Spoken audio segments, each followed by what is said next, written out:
Hi, good morning. Welcome to Clinic Affairs. It is me, your host, Simon. Today on Clinic Affairs. Today I'm going to be raising awareness on kidney stones.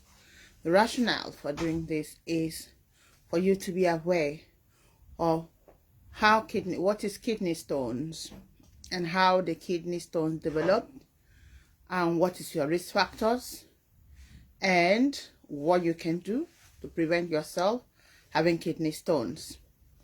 So listen and learn. Thank you very much. So kidney stones, in medical terms we call it renal calculi. Renal calculi, that's what we call it in the medical terms.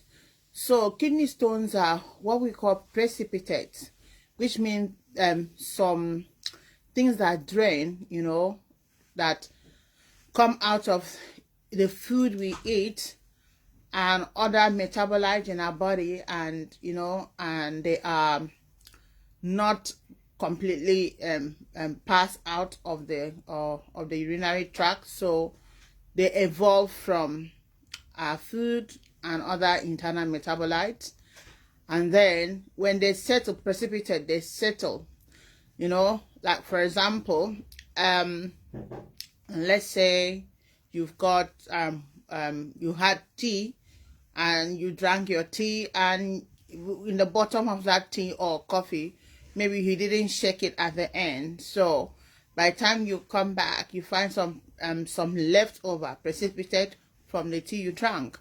So precipitate can come from our food that we eat, and they just settle there in the kidney, and they were not being excreted from the kidney.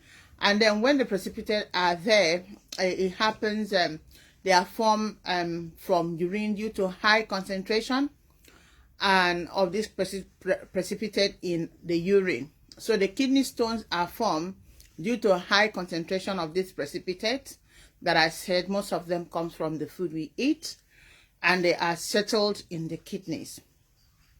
So, but we have different types of precipitates that are formed in our kidneys, and that also come to form the kidney stones. So the first one of it is calcium.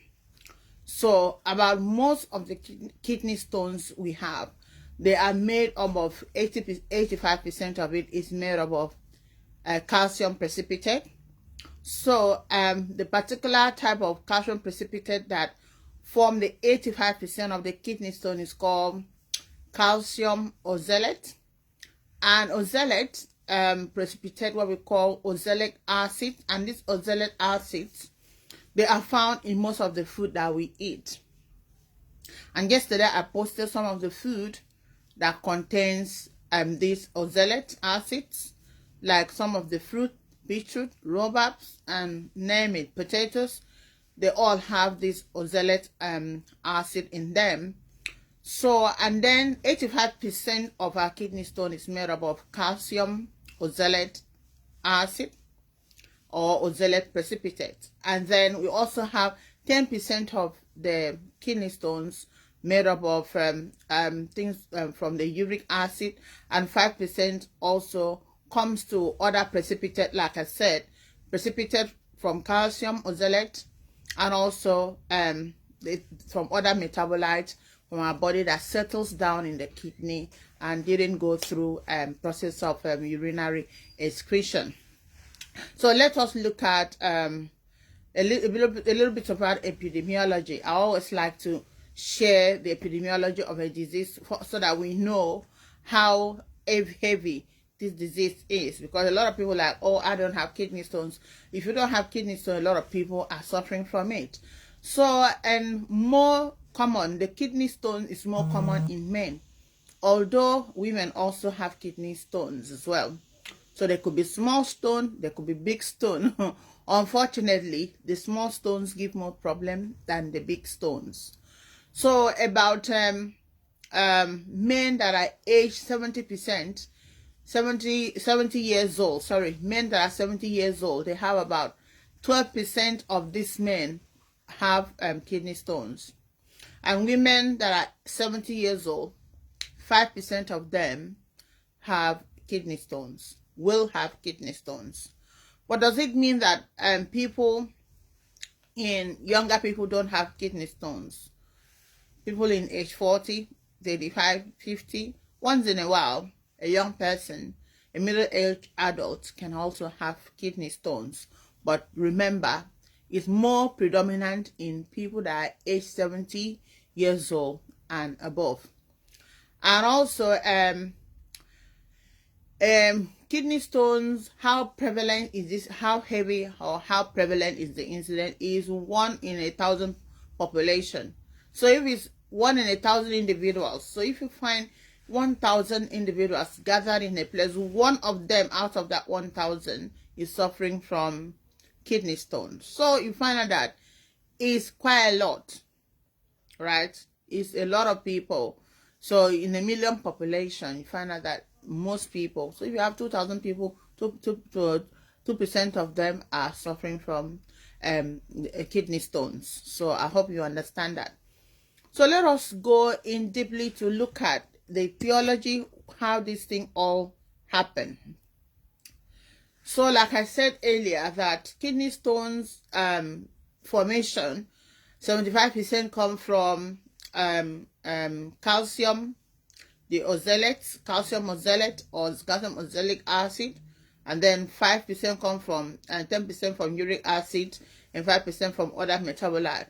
So there's so many things that could lead to this. So I can say that kidney stones formation is multifactorial. Multifactorial means that there's so many things that can lead to it.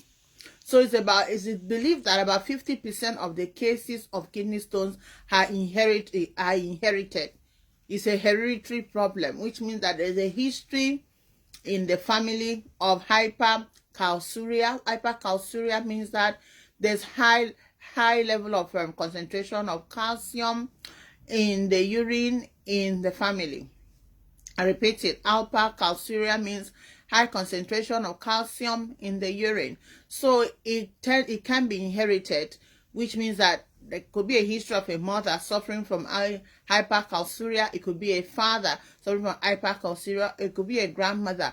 But majority of the time, 50% of the cases of kidney stone, you find a history in the family.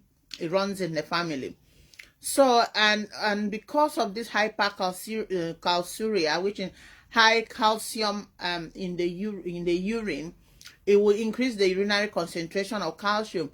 No matter how normal the serum calcium will be, their concentration will still be high because it's an inherited process.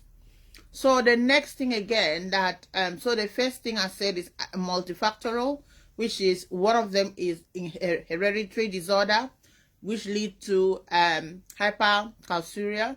And sometimes it could also be mutation in a gene that control the secretion and the production and excretion of calcium. So if the gene is deleted, then it can lead to what we call hypercalciuria. And that means high concentration of calcium in the urine. So the next thing that etiology of kidney stone can be linked with what we call hyperparathyroidism. Hyperparathyroidism. So we have what we call the parathyroid gland. So the parathyroid gland is a very important gland in that is affecting our calcium metabolism. So the parathyroid gland is powered by the pituitary gland and it's a sub-gland under a thyroid gland and responsible for producing parathyroid hormones. And one of them, it produces phosphate. It also produces calcium. So, and all of them and other hormones that help with metabolism. So if there's a derangement in the parathyroid gland, then it can either be primary hyperparathyroidism, or it could be hypoparathyroidism, means that the calcium that will be produced from the parathyroid gland is going to be very, very low. So, and that would not be a problem. But the main problem that can lead to kidney stone is when someone is having what we call primary or secondary hyperparathyroidism. So, and then this will increase the risk of calcium metabolism and absorption. The next thing in the etiology of kidney stone is the amount of salt and sugar and animal protein that we consume every day. The amount of salt, the amount of sugar in our food, and the animal protein like meat, red meat, is one factor as well that can lead to a production of uric acid, which is also a component of kidney stones. So the amount of salt and sugar and animal protein that we take increase the risk of kidney stones. So anything that is brown or red that you eat increases the risk of stones. So I'm going to re-emphasize that. Anything that you eat that is brown or red increases your risk of developing kidney stones. For example, I know that's very strong, but you can do your research. So if you drink tea also has affinity of increasing kidney stones, also forming uric acid, and also coffee as well can also increase your risk of having kidney stones. And also Coke, like drinking Coca-Cola, can also increase your risk of formation of kidney stones. Rhubarb and also consume can also increase your risk of developing kidney stones. Things like strawberries and beetroots, they can also increase your risk of producing kidney stones. So there are a lot of things that we consume, like a radish can also increase the risk. But like someone would say out there, so what else can we eat? If simple things like rhubarb, strawberries, tea, coffee, and beetroot, and even red meat are constituting to production of kidney stones, what else can we eat? So it's emphatically everything that goes into us have one thing or the other that that gets sorted out, and at the same time they may also increases the risk of us developing one sickness or the other. And my advice is always to a patient is everything has to be, and also to myself, my family, everything has to be eaten in moderation. Don't get into indulgence of so much strawberry that you have to eat loads of strawberry, or you have to eat a lot of rhubarb, what is it called, yogurt, or you have to eat it, or you have to chew it. No, everything has to be eaten in moderation, and then you will be able to escape this kidney stone. So moderation is my advice. So the next etiology of kidney stone, I can also say that low calcium diet. Low calcium diet is not useful, as the body will counteract this by breaking down bones to raise calcium level. What I'm trying to say is that some people will say, okay, because I don't want to have calcium oxalic acid, so I am going to be eating food less in calcium, so I don't have kidney stones. Remember, I have said it that majority of hypercalciuria could be inherited, and there could be a genetic it could be something that links with genetic mutation of a particular gene. Maybe the gene is deleted and then cannot be able to break down calcium. So don't say that I am going to cut down the food that contains calcium. I'm not going to eat anything with calcium. You're going to damage your bone, because we need this calcium, we need this phosphate that are produced, calcium phosphate that are produced from the parathyroid gland. We need them to be able to maintain our bones. Okay, so if you do not, if food contains calcium, then you're going to be deficient of calcium, and also you might also be deficient of phosphorus, and then that could lead to arthritis as well. So you have to strike a balance in what you eat. And that is why it's very important that you go and get blood tests, and you go and get checked, and be sure that your calcium level is balanced. Because if you have high calcium, and it could lead to production of oxalic acid, and if you have low calcium, it will also affect the bones, your bones, and also metabolism of calcium will also be affected. So the best advice is go and get blood tests and see the level of your calcium, maybe once or twice in a year. Okay, thank you. So let's move on now to stone. Where is this stone from? Where can we find these renal stones in our kidney? Where can we find it? Where in particular can we find the stone? So the stone is present in what we call the renal pelvis. So I'm not going to bore you with so much of medical jargon. So the renal pelvis is one of the important organs of filtration of your urine and in your kidneys. So the stone is formed inside the renal pelvis, and the problem occurs when stone passes right down from the renal pelvis into the ureter. So like I said, that when urine are being produced, the urine passes through. It's one of the organs of excretion and of your urine. So when the stones are formed, we have the kidney, the renal pelvis is just an avenue where that the urine travels down, and it travels down to the ureter. But what happens now is that if you have a stone that is formed in the kidney, and as the urine tries to travel out to the ureters, then the stone can dislodge and block the renal pelvis, and also can also block the ureter itself. So, and it will get stuck in the renal pelvis, and it can also go and get stuck in the ureter, and we call it etheric stone. So it can get stuck there in the ureter, and also it can get stuck inside the renal pelvis. And once that happens, the person cannot urinate. They have what we call urinary retention. So urine cannot pass through the renal pelvis. It cannot pass through into the ureter. So that person will have what we call serious, excruciating, sharp pain. So they start having pain in their flank or upper flank, pain in the loins area. They start having serious, excruciating pain, and sometimes the pain comes in waves. So it passes through their loin area, and it goes through to their groin area.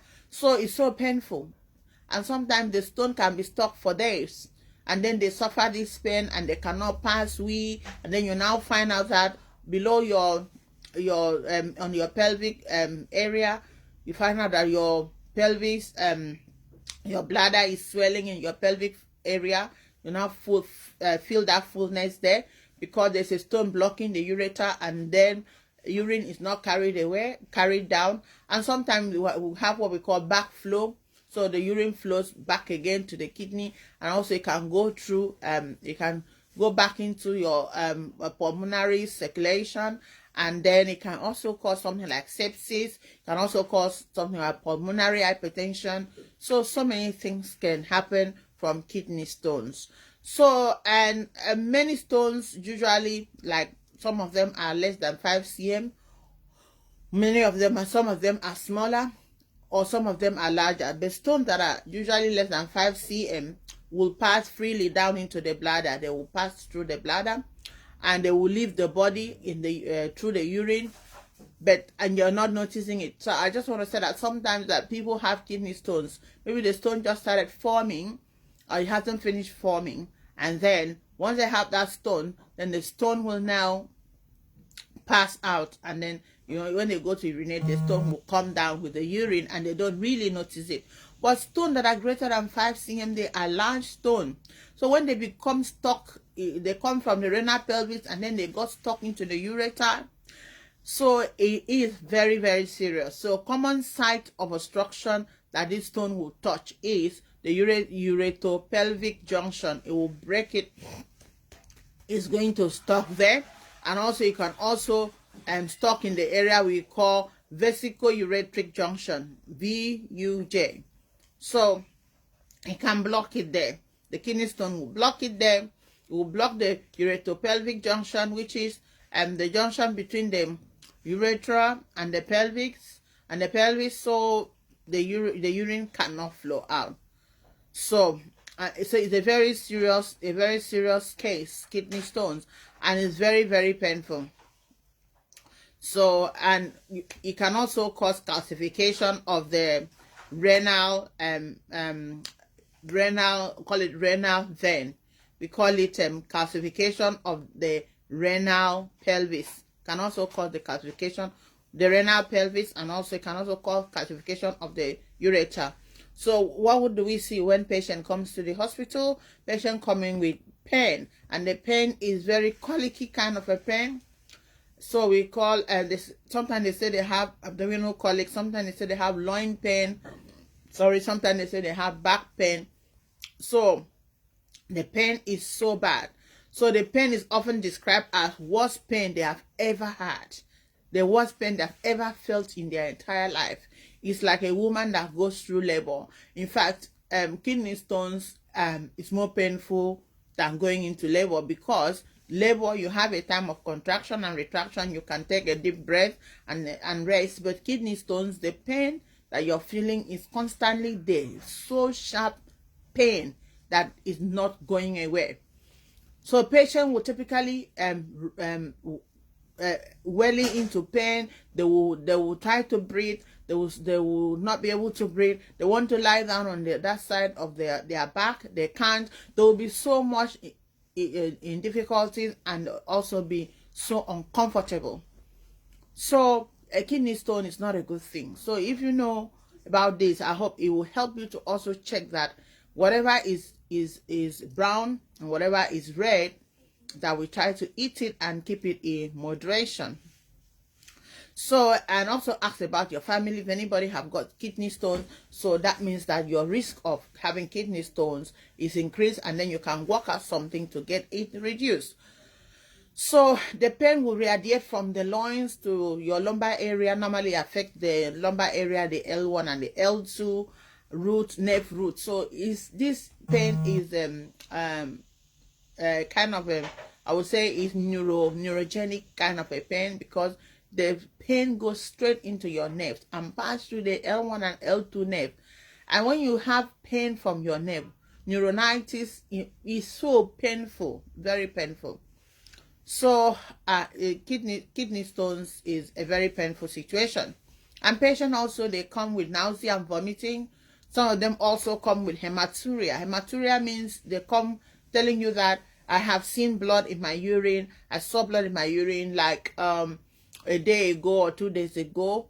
And also when they are still in that pain, they can still have blood in the urine. And majority of the time is frank hematuria. Frank hematuria is the blood you can actually see with your eyes. If you give them bottle to urinate in, you can see the blood in the urine.